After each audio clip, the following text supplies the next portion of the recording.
Talking Sports with CJ every Tuesday 3 to 4 on Sports Slam Radio. It's sports on steroids and with pure attitude.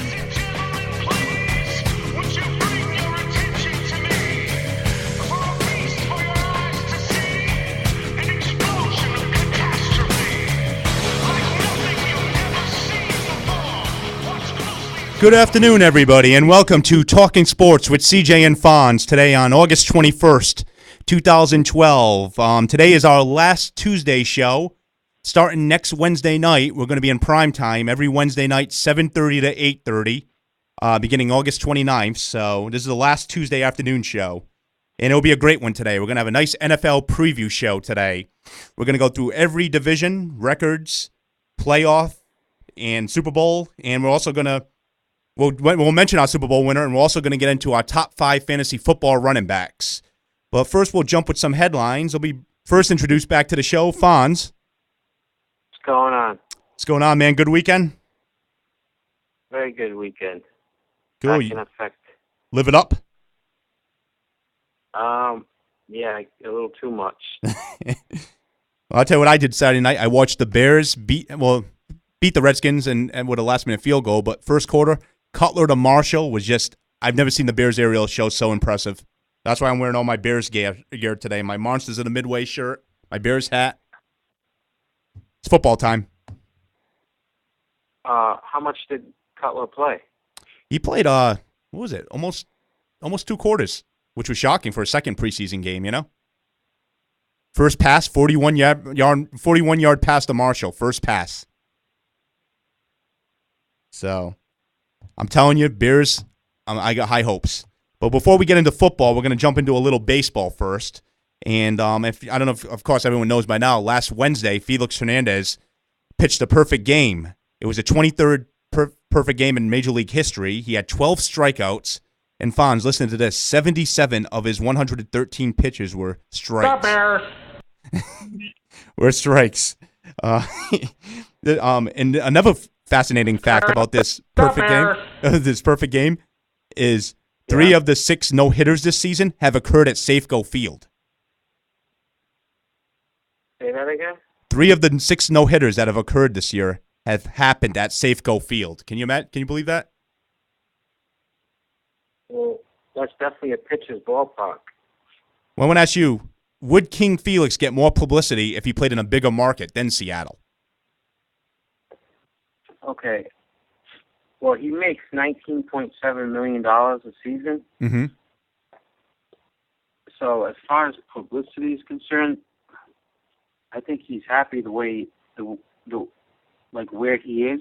He probably would if he was in a bigger market, but his family, I don't know if you know, but his family lives in Venezuela. Yep. So as far as being in the limelight in the United States, I don't think he cares that much. And one other stat, that he received his first Player of the League award this week. First ever? First ever. Wow.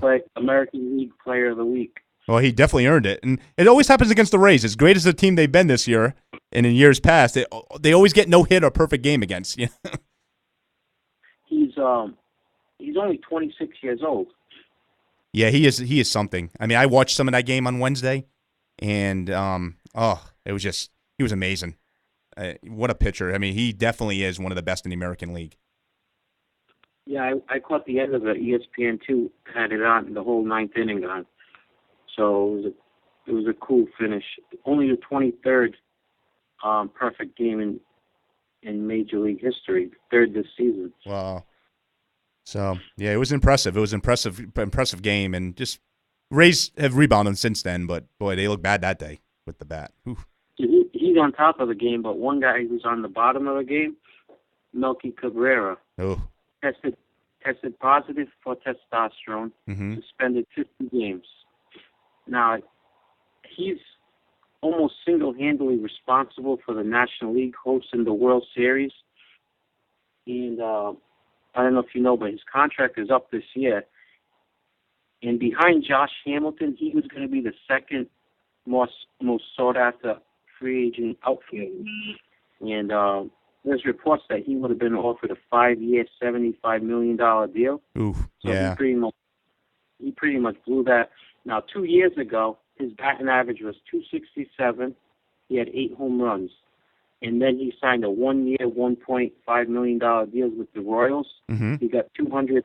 Yeah, he got 200 hits and came to the Giants. Now, also, in an attempt to cover up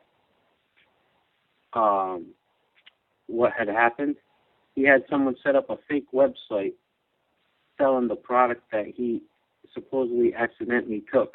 So MLB investigated and discovered it was a bogus site.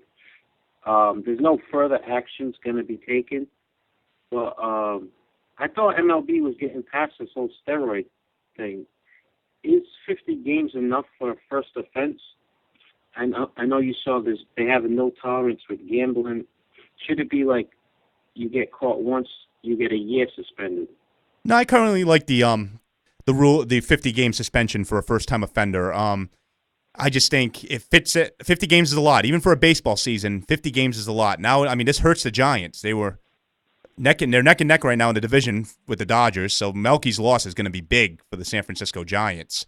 And 50 games makes sense. I mean, second offense is 100 games, and third is, was it a whole? I mean, you're out for, is it career? The third offense? No. Year or whatever. No. Yeah. I thought it was a whole season. I know Manny 100 games. That's right. He got for when he was playing for the Rays. But as for the gambling one with Pete Rose, and I mean, that was ridiculous. Pete Rose should be in the Hall of Fame. He's a great baseball player, most hits in baseball history, passing Ty Cobb when he had that base back in '85 when he had that hit off Eric Schall to top that hits record. And he should be in the Hall of Fame. So that was a little, that was too much of a penalty against Pete Rose. But as for Melky, 50 games, I think it makes sense for baseball, 50-game suspension. And I like it. I don't want to change it.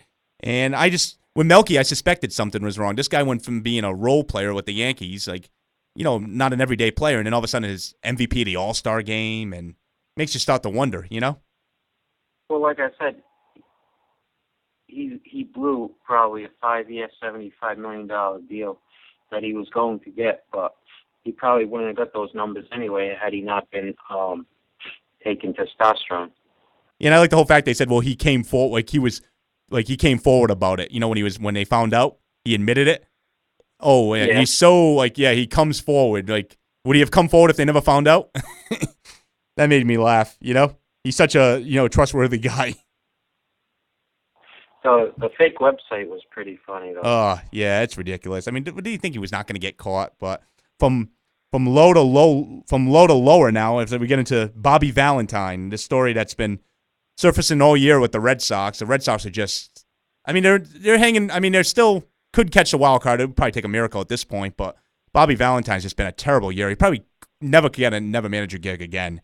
Now new rumors came out over the weekend that players were going behind his back before the end of July Yankee series, and the players suspected were Adrian Gonzalez and Dustin Pedroia. But now new rumor came out that ex-Red Sox player Kelly Shopik used Gonzalez's cell phone to send a text message to upper management.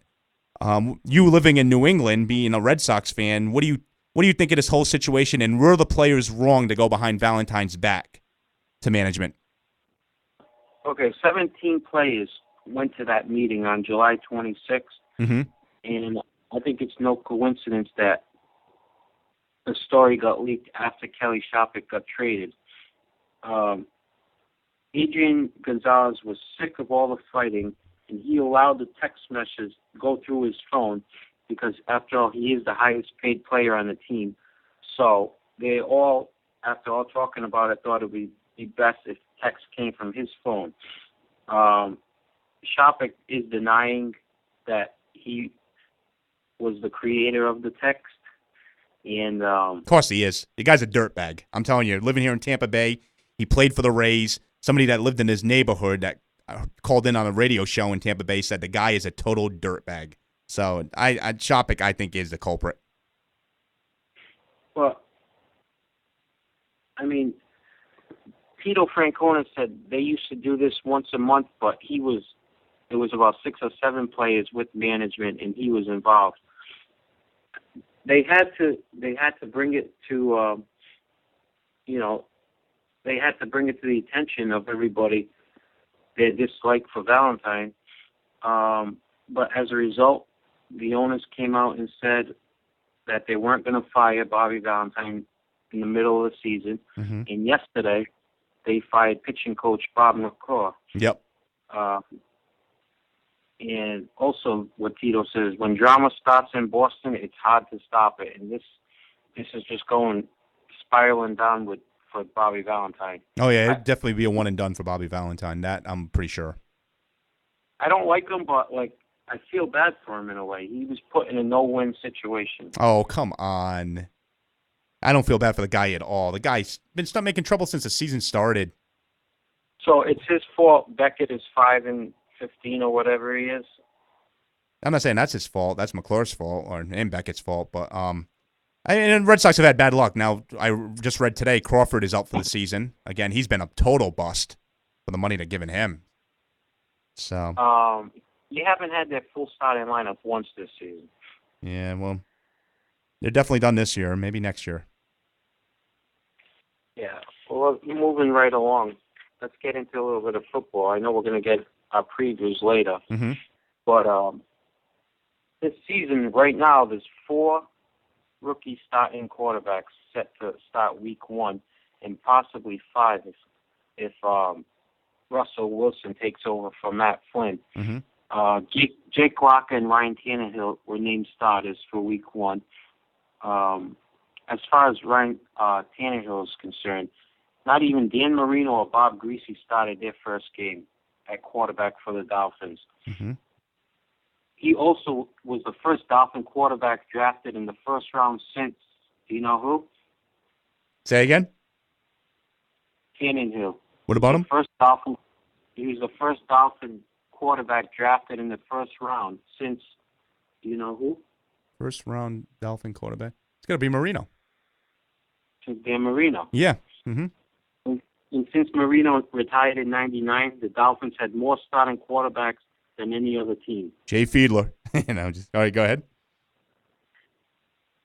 Okay, but like Tannehill was the 8th pick, but just like him in 2011, Jake Locker was the 8th pick. Mm-hmm.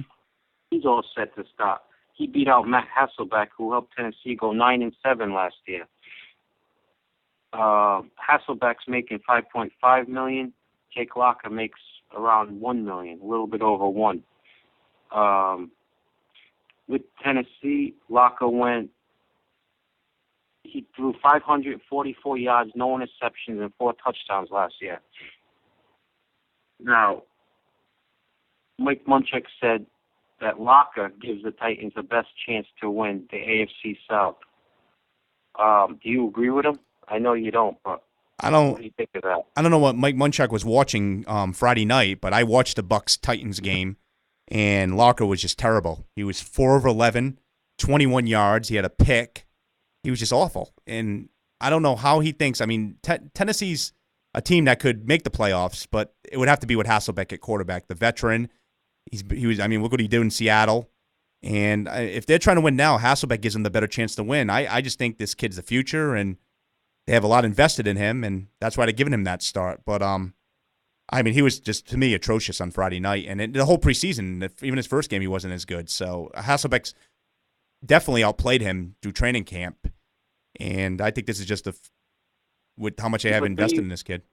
Don't you think with paying Hasselbeck a lot more than they're paying Locker, don't you think Munchak is picking the right guy for the job? And if he does struggle, they have Hasselbeck that they could fall to if he gets struggled or if he gets injured.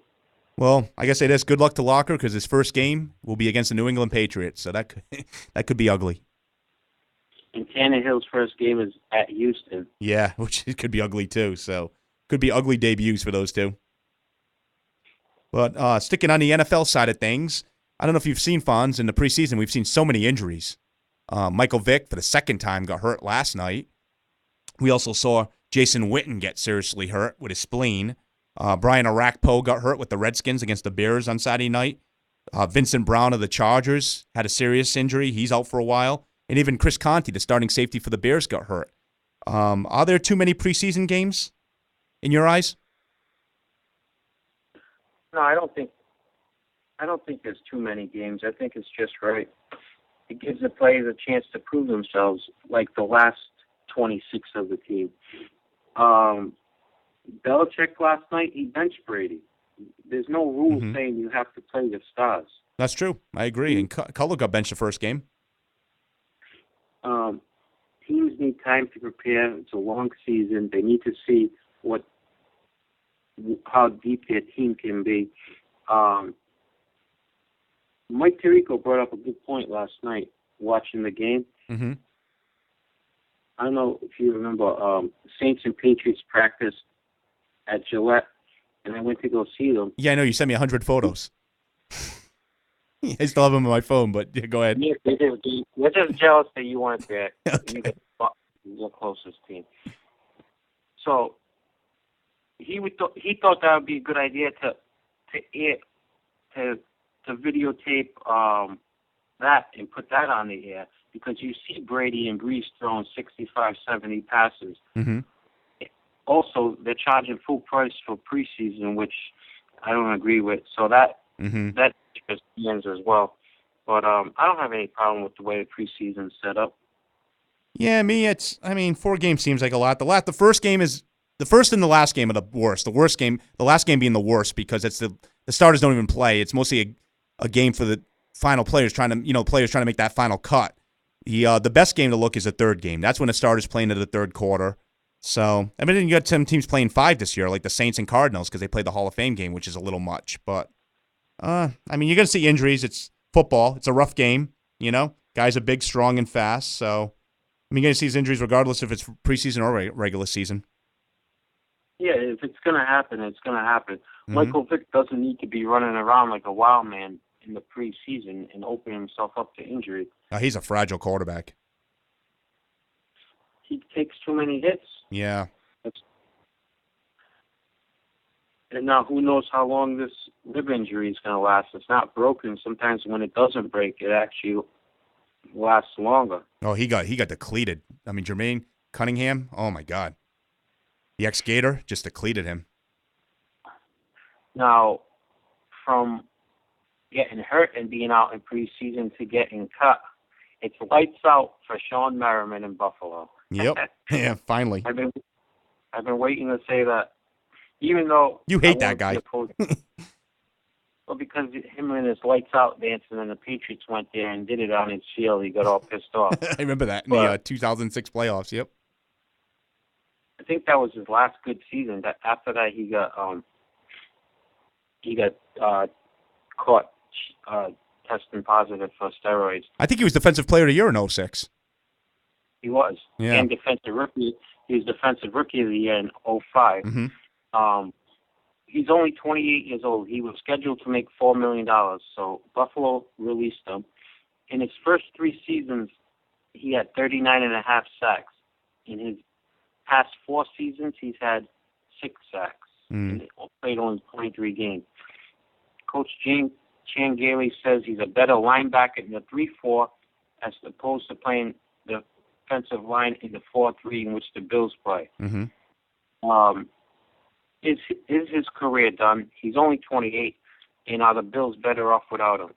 For your first part, no, his career's not done. Somebody's going to take a chance on Merriman. He's still, pass rushers every team needs a pass rusher, especially guys that come off that end that deliver that hit. So he will definitely get picked up by somebody.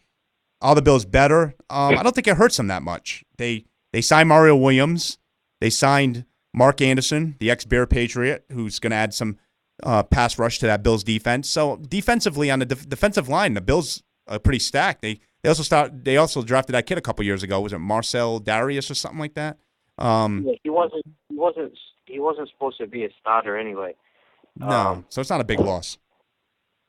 Right, and with the Bills being as deep as they are, that's why they felt the need to cut him. Yeah. Well, moving right along to college football now, and what team I want to get into, Fonz? The famous song, doon, doo, doo, doo, doon, doon, doon, doo, doo. That's the USC song. They are number 1 in the AP poll. That was just released the other day. Are they worthy of that top ranking in your eyes? Okay. They received 25 first-place votes. Since LSU lost Matthew, they dropped to third. I wouldn't put much into what preseason rankings are. Even Michigan got one first-place vote. The preseason polls really don't matter. But I was looking over their schedule. They only play two teams that are currently ranked, and one of those teams is Oregon, and they get them at home. So the schedule is definitely in their favor. They have the best quarterback in the country. However, on the defensive end, they are not deep at all. I heard David Pollock saying because of what they have, the scholarship. They lost 30 scholarships in a 2-year ban. Yeah, the last 2 years. Right. And that they do have the best offense in the country, but that really depleted their defense as far as depth is concerned. They didn't have the chance to run the table because of how easy their schedule is. Like I said, there are only two ranked teams they play is on the road at Stanford without Andrew Luck, obviously, and host in Oregon. Obviously, the standings will change as the season goes on, but they don't really have any big tests in their season. So I could see them running the table and playing for a national championship. Yeah, I think I'm gonna agree. I think they are worthy of the top ranking. They return 15 starters. They have Matt Barkley, Heisman candidate, who's arguably maybe the best quarterback in college football right now, and they also managed to steal Silas Redd from Penn State, who's one of the best backs in the nation right now. But I don't think by the end of the season, I still think Alabama, LSU are better teams in my eyes. I never go against the SEC.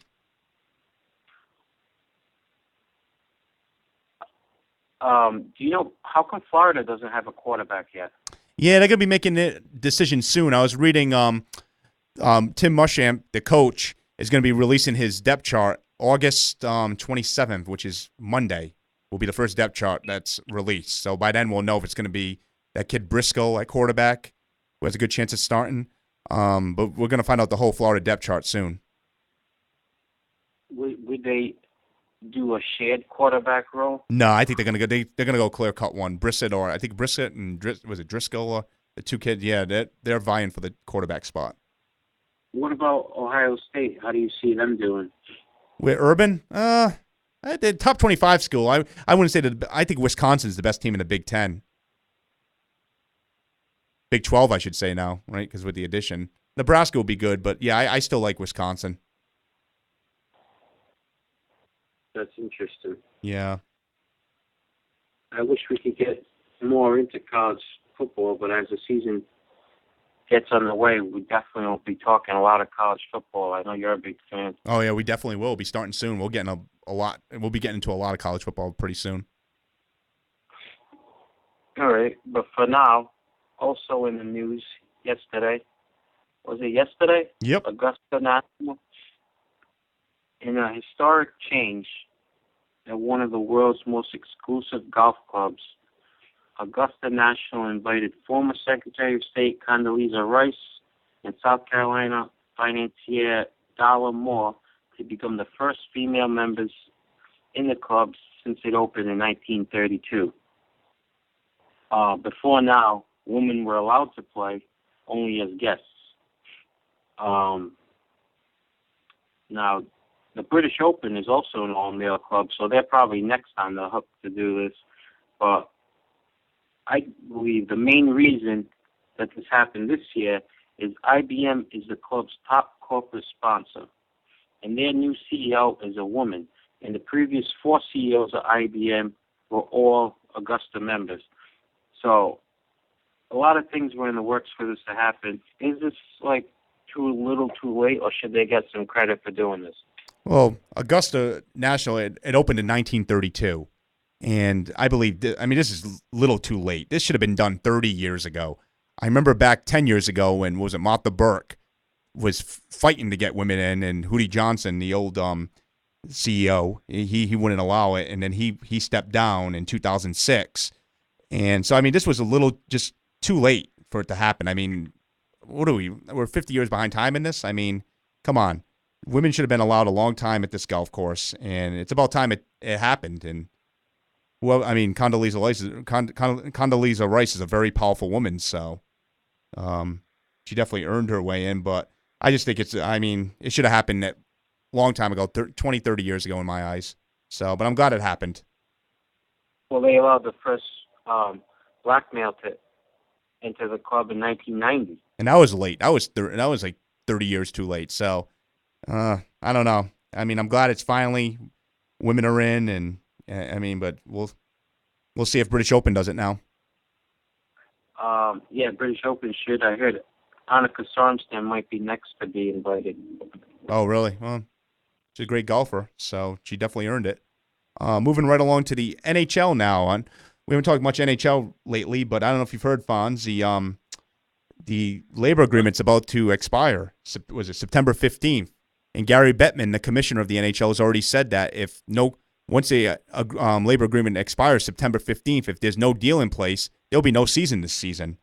This would be the fourth labor dispute in the past 20 years. How much is this going to hurt the NHL, and will they ever recover if there is another lockout?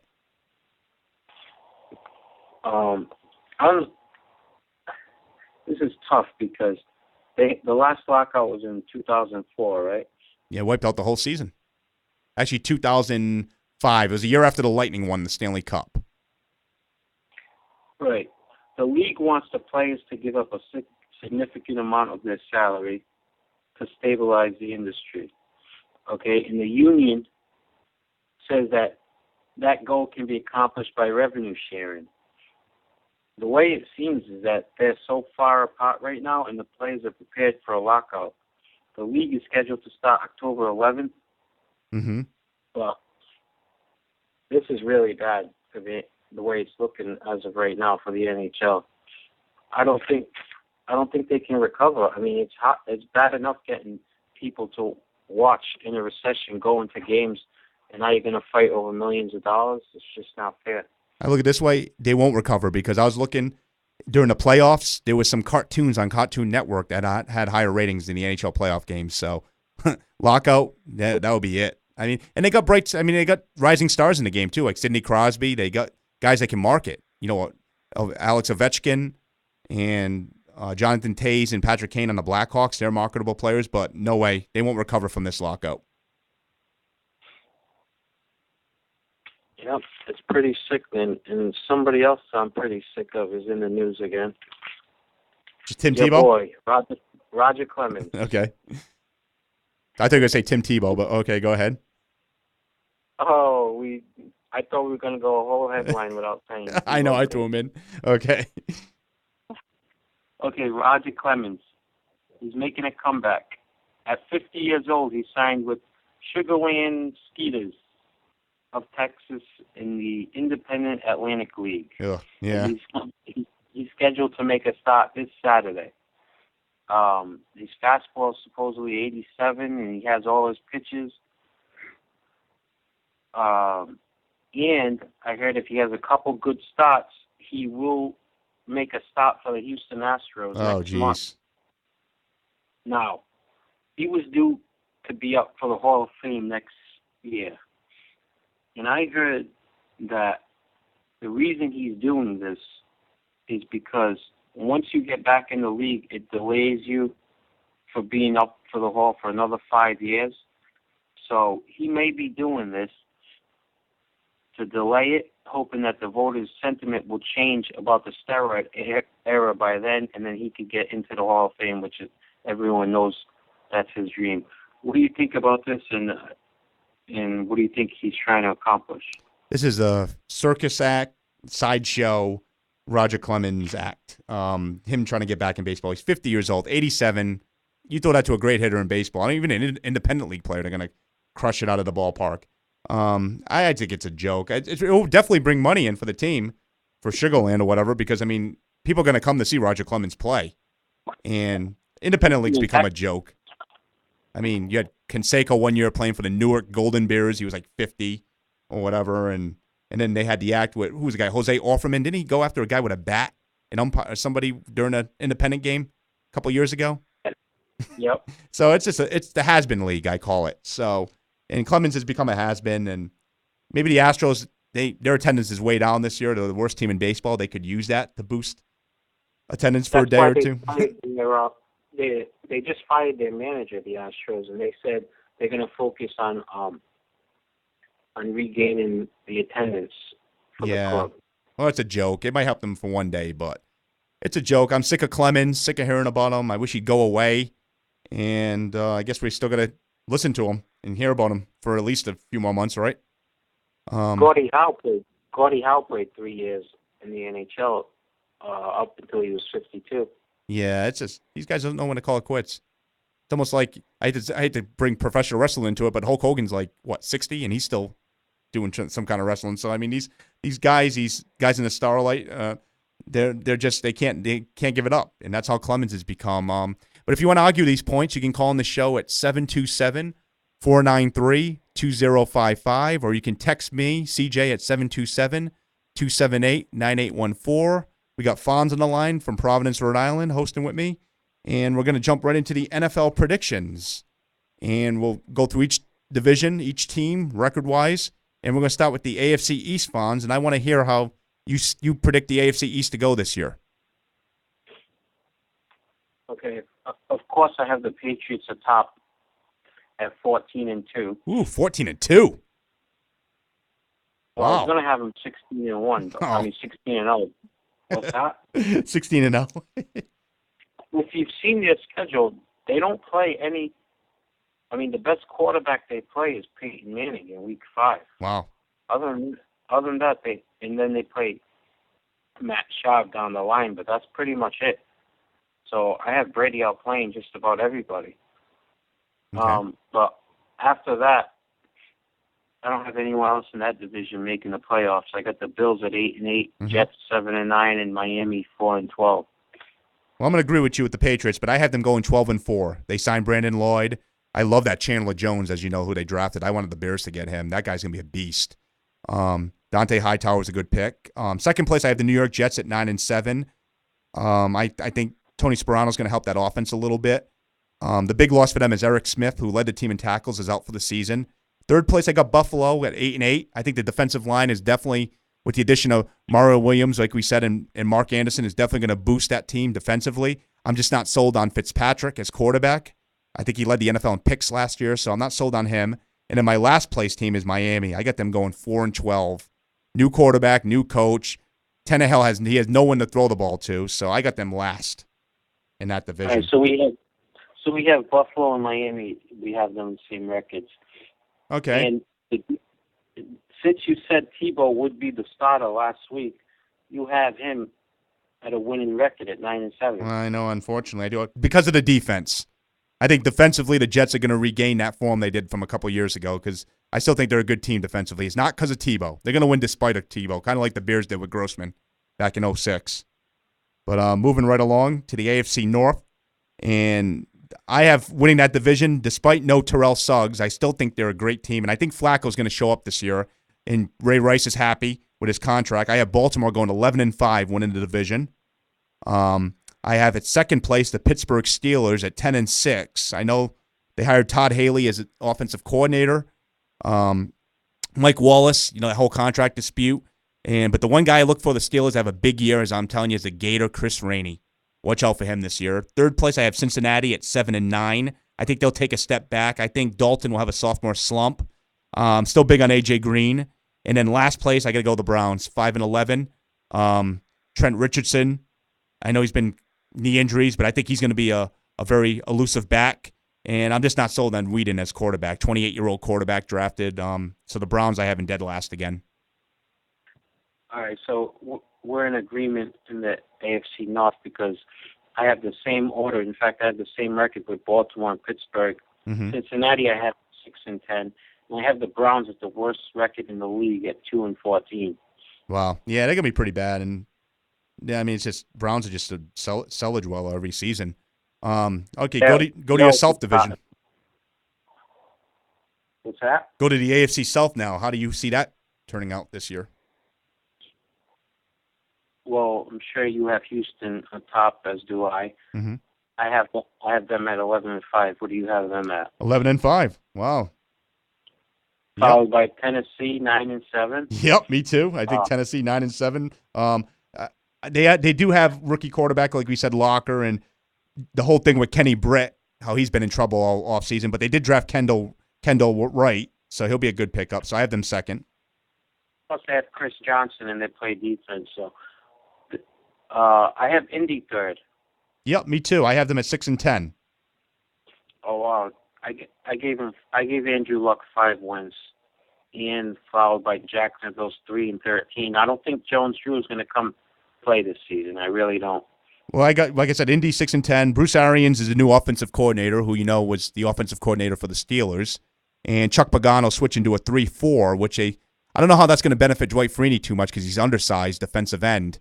But they're going to be playing a 3-4 defense. Luck, I think 6 wins. He has Reggie Wayne, and like you said, Jacksonville. I think the Jones Drew thing's going to be messy all season.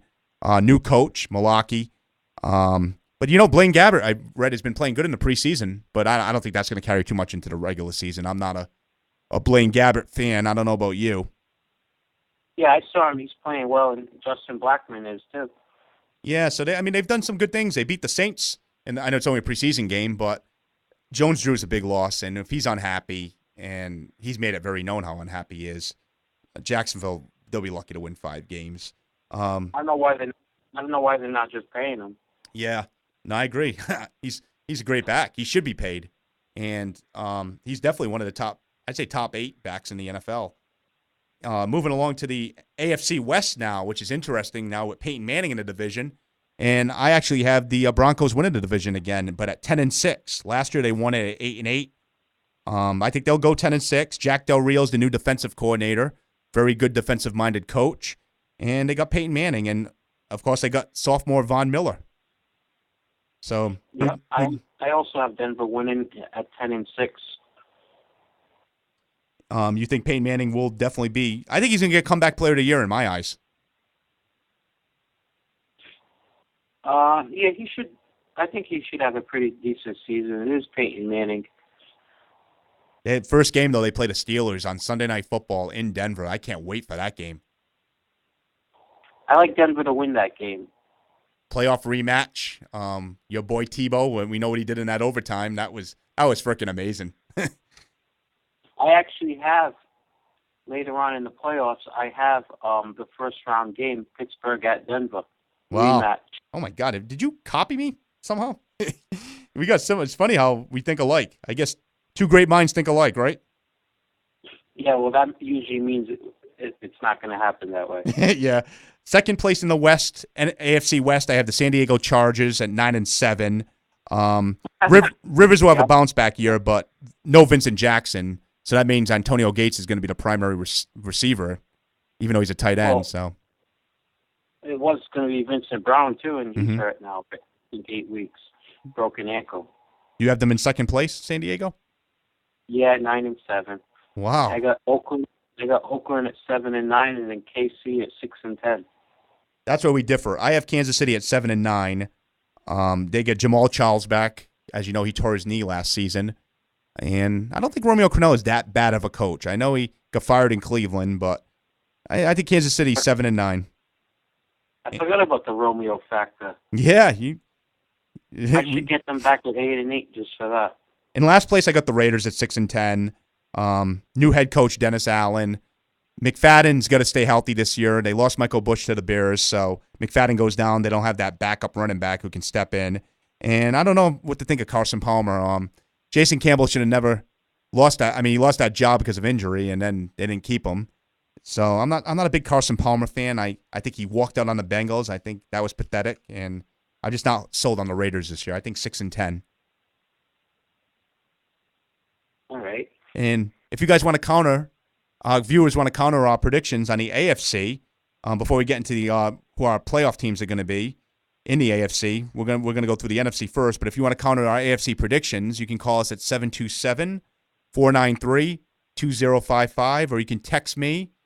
You can cuss me out in a text message if you want at 727-278-9814. I promise I won't kick your ass if I know who it is. But all right, moving along to the NFC, Fonz. And why don't you start with the NFC East? NFC East. Let me tell you, NFC is a lot stronger than the AFC this year. Mm-hmm. And this was a tough call because I think Dallas is going to play well. The Giants always play good. Mm-hmm. But I have the Eagles winning the division at 10-6.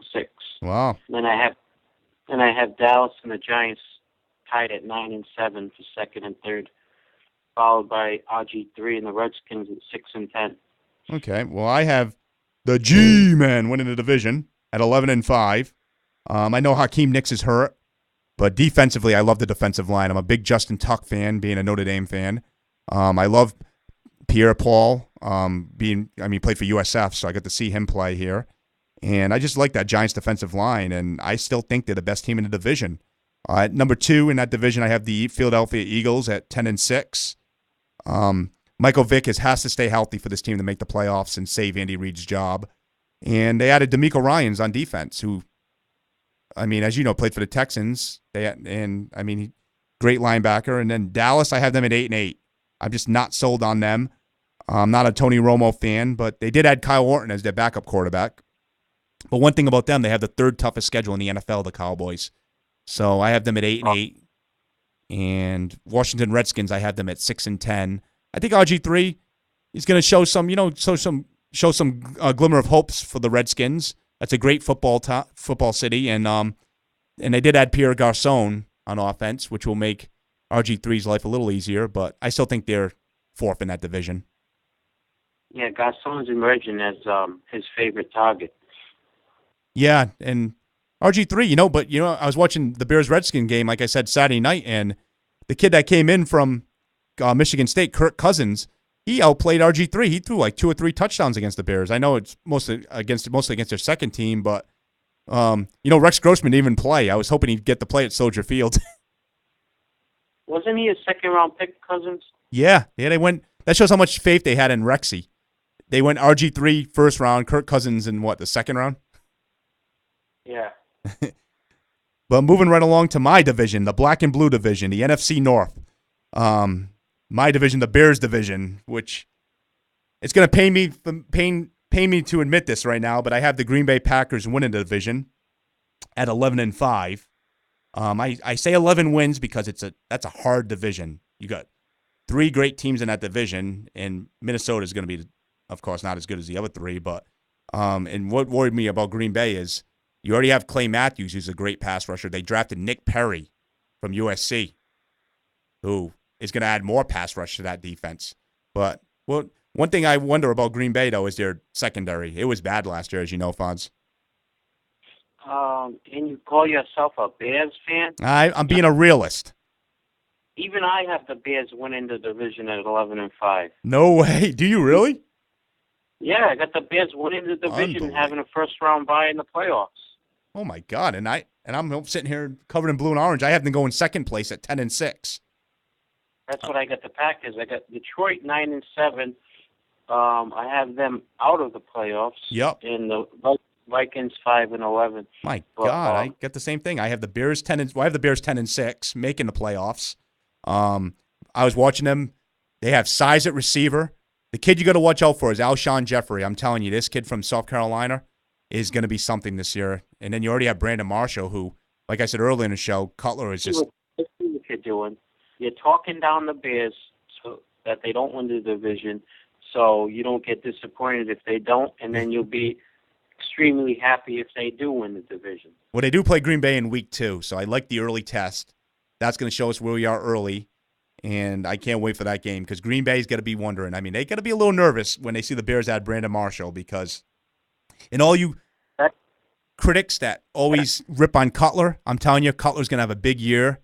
And you guys, any critics of Jay Cutler are going to be eating their words this season because mark my words, Cutler is going to prove everybody wrong this season.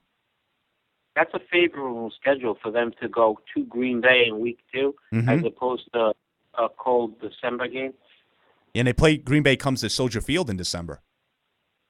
But so it's all tailor fit for the Bears to win that division. I agree, and I have the Lions at 9-7 because I question the running back situation.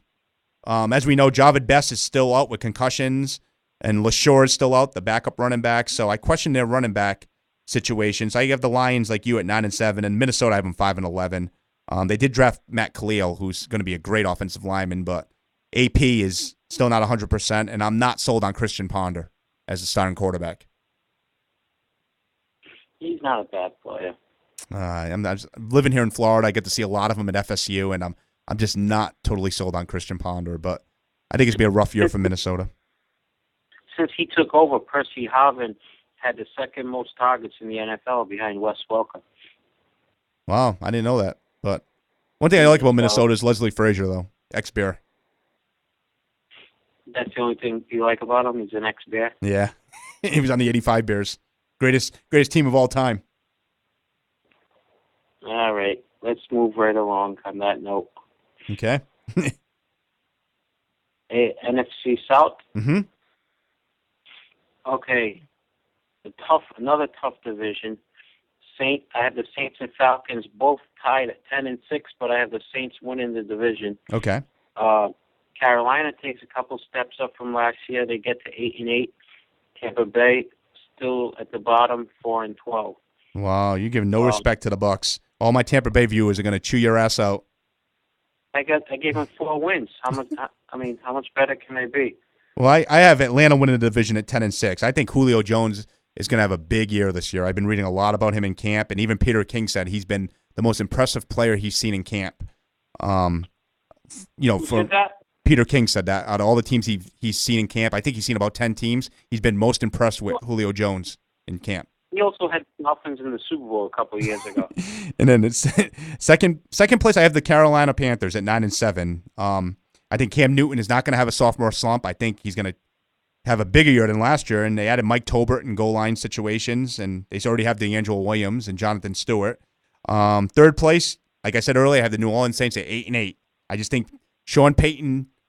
That just means a lot to that team, and I might be eating my words, or you might be eating yours, but I'm just not sold on the Saints this season. So I have them 8-8, and I got Tampa Bay. I'm Tampa Bay going 6 wins this year at 6-10. They were 4-12 last year. They added Vincent Jackson. They added Carl Nix. They drafted Mark Barron, who's I think, would be a good football player, and they got a no-nonsense coach in Greg Schiano. So I think the Bucs win 6 games. How's Doug Martin doing for them?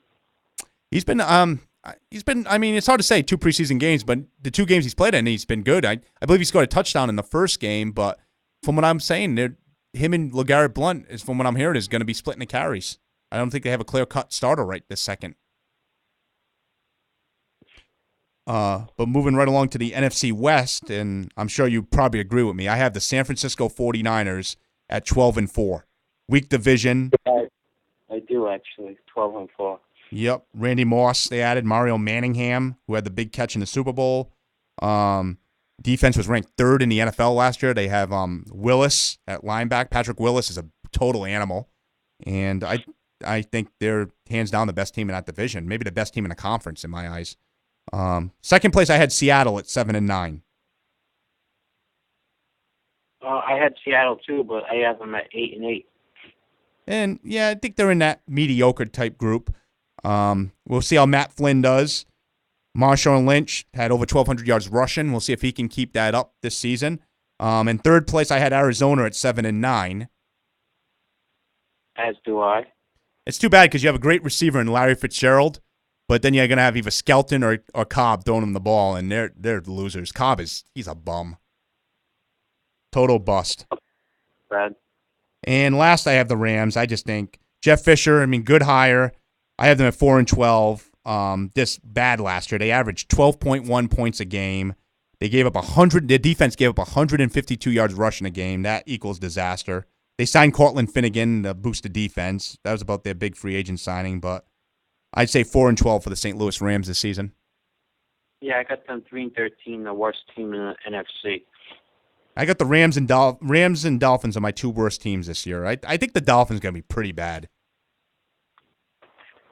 And it's funny because all the teams that seem to be at the bottom, except for Tampa Bay, they all have franchise quarterbacks. So maybe Tampa will land USC's Matt Barkley next year. They got Josh Freeman. And after another 4-12 season, I think you could give up on the guy. Freeman is a good quarterback. I'm telling you. You got him at 6-10. He's never had anybody to throw the ball. I go 6-10, yeah, because defensively they can't stop the run. They're terrible against the run, and it's been bad in the preseason. Last year, I think they were 32nd against the run. So Tampa Bay is defensively, the defensive line. I'm not sold on Gerald McCoy. I think he hasn't been worthy of that number 3 pick of the draft, you know? How many games in a row did your Josh Freeman lose last year? It was the team quit on But how many was it? Raheem Morris. I think, they lose 8 in a row to end the season. All right. And you know who started that losing streak against the Bucs? The Bears. The Bears. Moving right along, who are your 6 AFC playoff teams? Okay, I got New England with the top seed and Houston. I have them 2 with the bye. Mm-hmm. Then in the 3, Baltimore, 4 is Denver, 5, Pittsburgh, and San Diego sneaks in at the 6th spot. Okay, I have New England as a top seed with the home field advantage. I have Houston in the 2 seed. Baltimore's my 3. Denver's my 4. I got Pittsburgh as my 5, and the Jets sneak in at the 6th seed. And who's your AFC title game? Because I am going New England over Houston. Patriots go back to the Super Bowl in my eyes as they beat the Texans. Yeah, I got the same thing. I have a rematch of New England, Denver in the divisional game, and a rematch of Houston, Baltimore. And then, yeah, I have this. We were the same in top 5, except you have Jets. I have San Diego. And I would put. So you have Tebow making the playoffs. Yeah, but I have them losing in the first round to Baltimore on the road. But I do think if Terrell Suggs was on Baltimore the whole year, I'd put Baltimore in the AFC title game. But I think he's going to be that much of a loss where it will make Houston have the better record. Well, I have them actually 11 wins tied with Baltimore, but I think Houston sneaks in as the 2. And that home field advantage in the playoffs over Baltimore in the second round will propel them to the AFC title game in my eyes. My 6 NFC teams I have making the playoffs, the 1 seed I have is the San Francisco 49ers. Yeah. The 2 seed I have as the Green Bay Packers. I have the Giants as a 3 seed. I have Atlanta as the 4 seed. Chicago, my Bears as a 5 seed. And I got the Eagles sneaking as a 6 seed. And it all sets up for it. I have a 49ers, Packers, NFC title game. I have the Bears beating the Falcons in the first round of the playoffs on the road, but then losing, I hate to say this, to the 49ers in the second round. I hope, somebody's not listening. That's a Niner fan I know. But I have the Niners beating Green Bay in San Francisco to go to the Super Bowl. Wow. All right. This is really tough. It's really tough. But San Francisco and Chicago, for me, have the first-round buys. Mm-hmm. I can't believe I have the Bears going farther than you do. I know. This is shocking. New Orleans with the 3 seed because they won the division, followed by Philly, Atlanta, and Green Bay. I have New Orleans going to Chicago in the second round, and then Chicago winning. Wow. Philly going into San Fran, beating the 49ers. So that means the Bears are hosting the NFC Championship game against the Eagles. It's like 2 years ago when they hosted against the Packers. Right, and once again, you're going to be heartbroken because Philadelphia will get by and make it to the Super Bowl. And then I have where it'll be a rematch of 2004, and they'll lose to the Patriots again. Yep, I have the Patriots. 20-10 is your score. Patriots Eagles. I have the Patriots beating the 49ers in the Super Bowl. Randy Moss against the Patriots. Against Belichick, that'd be a great Super Bowl. I have the Patriots winning that Super Bowl 24-20. That close? Yep. I think San Francisco's going to play them tough. I think defensively, San Francisco matches up pretty good against New England, and they play the Patriots in the regular season. Well, I don't know if that's good or bad that we both have the Patriots winning it. Last year, I had them losing it to Green Bay, so I had them in the Super Bowl last year. I had the Packers winning it last year. I was close. I can't believe I had the Packers winning. I'm glad they lost. But if you guys want to call in and counter the NFC predictions, it's 727-493-2055 or text me at 727-278-9814. Looking at my phone, it looks like I have a text saying, it's from a Bears fan I know, saying, they can't believe a non-Bears fan has the Bears higher than I do. It's all reverse psychology for you, isn't it? Yeah, I just don't want to jinx nothing. You know me. I don't like jinxing things. But moving right along to our final segment of the day, we're going to talk about our top 5 fantasy running backs. I'm going to go ahead and start at number 5, and I have Darren McFadden as my number 5. I think if he stays healthy, he's definitely one of the top 5 fantasy backs in my eyes.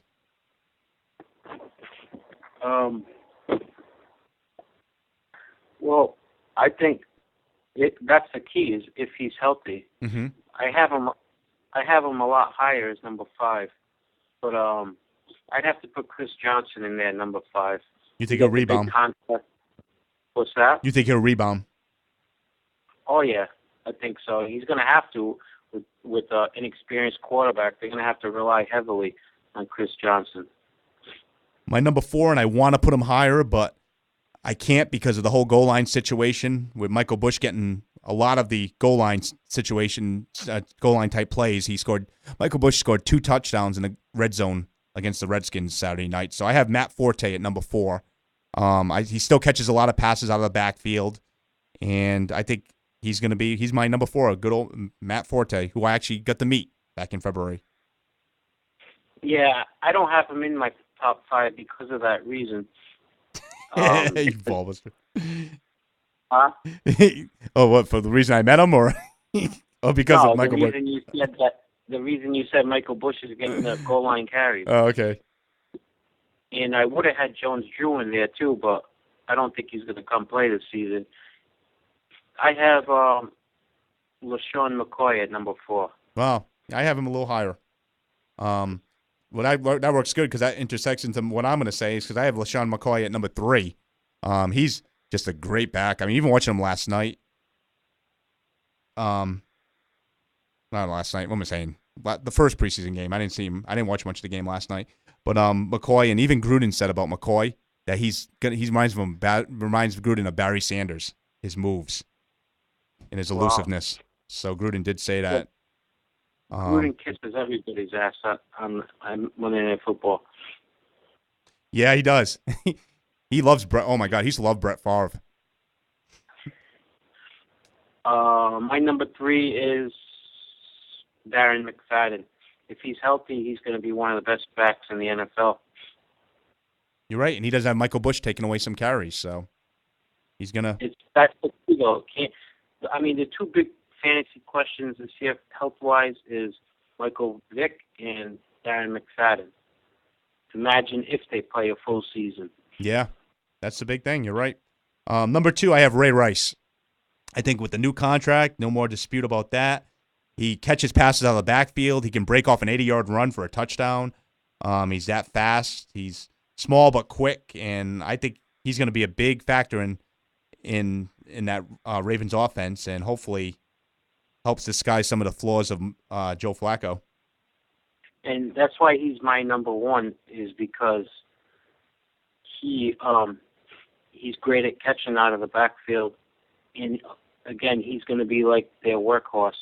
My number 2 is Arian Foster, who I guess is your number 1. Yep, I think Foster is number 1, undrafted. That's the funny part. And even when he was at Tennessee, he was a great, I wouldn't say great, but good player. But boy, he's really turned it on in the NFL.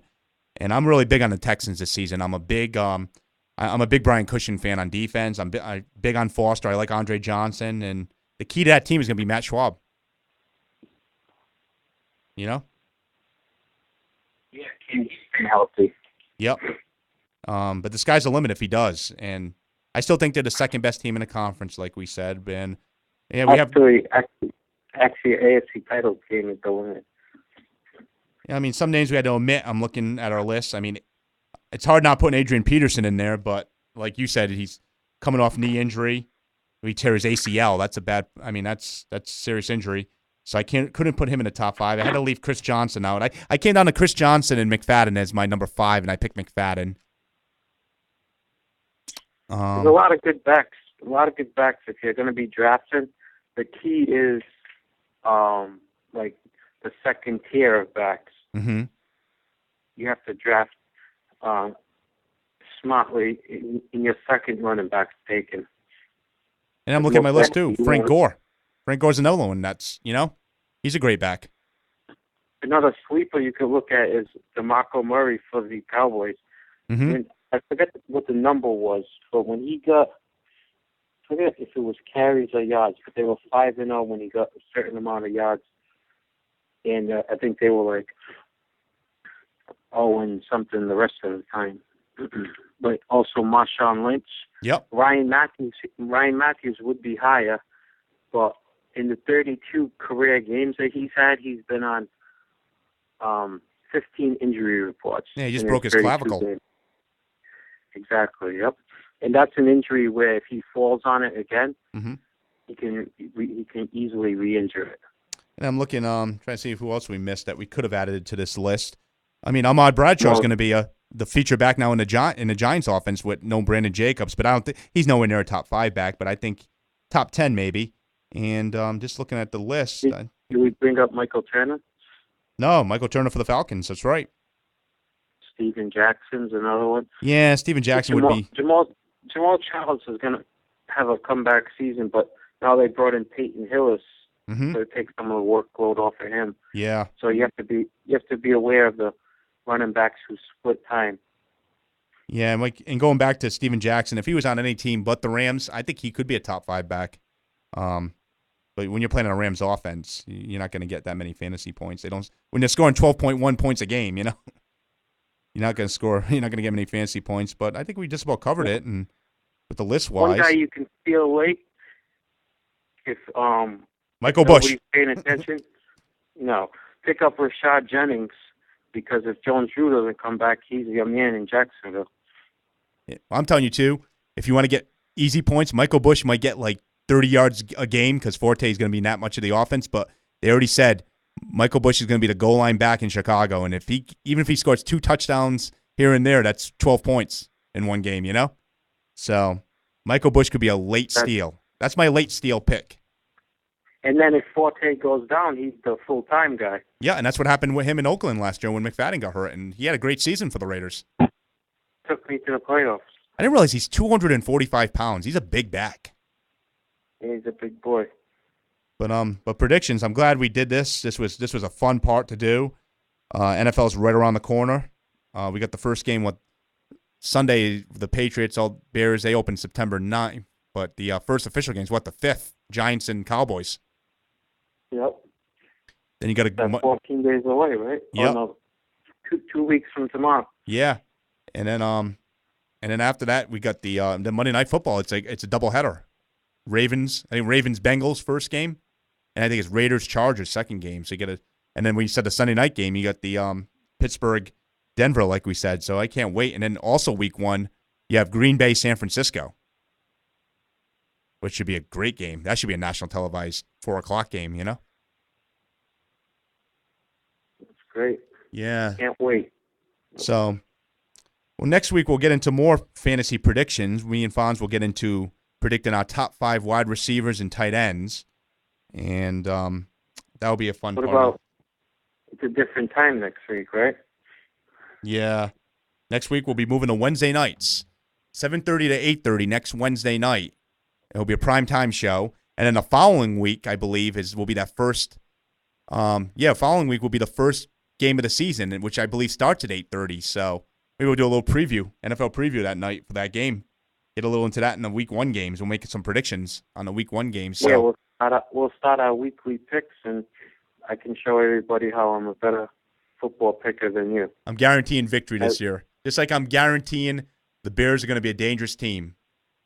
I'm telling you, and between that and picks, I don't think I'm gonna do fantasy football this year. I don't know yet. I haven't decided. I don't mind making my fantasy picks, but I don't know if I'm gonna. I might join a fun league. I don't know if I'm gonna join a money league, but I don't know. I get too stressed out watching fantasy football. Playing it. Yeah, it's like a part. It's a part of a lot of people's football seasons now. They can't go without it. I just always worry because I can't pick Packers or Lions players because how can I root for Aaron Rodgers? I can't. You have to learn to separate it. I can't. To me, my team means more, and I can't root for the Packers. I just can't. That's against being a Bears fan. But you have them winning their division. Well, because I'm a realist. I mean, that's part of being making predictions. I'm a realist. I mean, I know Green Bay's going to be hard, and they have a great quarterback. I mean, like I said, Aaron Rodgers is one of the best in the league. And how about my prediction? Aaron Rodgers is going to suffer an injury. Oh, they better hope that don't happen. Because now they don't have Matt Flynn as the backup quarterback, and I wonder not having the offensive coordinator Joe Philbin if that's going to hurt. Well, that's why they scaled back their offense a little bit. They're not going to be as potent passing attack, supposedly. And what was I going to say? Cedric Benson is a Packer now too, which now we get to play him twice a year. So one thing, if the Buccaneers win 4 games or less, will you give up on Josh Freeman?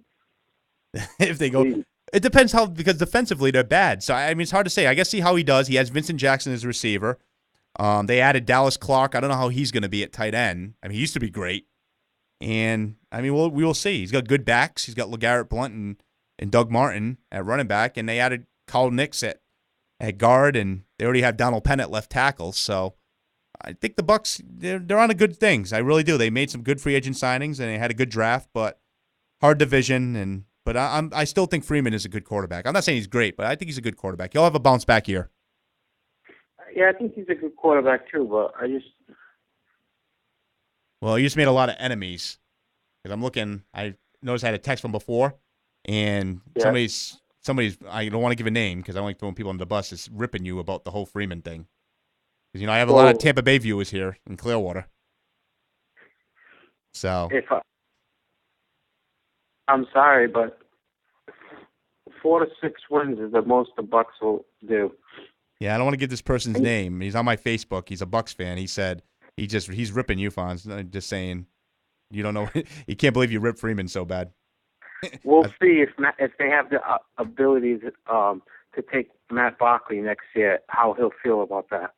Barkley will be on the. I'm looking at the list. Well, it won't be the Rams unless they can't give up. They have too much money invested in Bradford. Could be Cleveland. What about Cleveland? Miami, Jacksonville all have contracts with quarterbacks. So that's why it's all setting up for Tampa as the next worst team to draft a quarterback. Maybe Arizona trades down and gets them. Arizona needs a quarterback. I have them 7-9. Team could trade down. Well, that's why I see him going to a warm team, a team that plays in warm weather. So that's a good option. I like that. Maybe they can even trade Larry Fitzgerald or something. Mm-hmm. Yeah, I mean, I think the team is going to trade down because all the bad teams we're naming, like you said, they have rookie quarterbacks or young quarterbacks. But I think a team will have to trade down to get them. I think the number is 9 or 10 teams this year starting either first or second year quarterback. Yeah, I know it's crazy. It's going to be a lot of good young quarterbacks coming into the league, and I like it. I truly think. I mean, I know I've ripped Locker and Tannehill and all that, but I think eventually they'll be good over time, and I think Luck's going to be a very good quarterback. As a matter of fact, just because that guy said that, change my record. The Bucs are winning 2 games this season. Okay. 2-14. You're crazy. Worst record in the NFL. You are crazy. We're just about out of time. Huh? They're not going to win. They're going to win more than 2 games, believe me. Well, make it 1. 1-15. Oh, you're going to piss off everybody in my Tampa Bay area over here. Good. So, well, thanks for joining us, everybody. We've run out of time for today. I hope you enjoyed the show. We made some good predictions. We'll see if we're right by the end of the season. And next week, like I said, we'll get into some more fantasy picks. We'll do some more NFL talk, and we'll get into some more college football. So, Fonz, have a great day. Make it 0-16. Bucs aren't going to win a game this season. All right. Talk to you guys later. Have a good day. See you.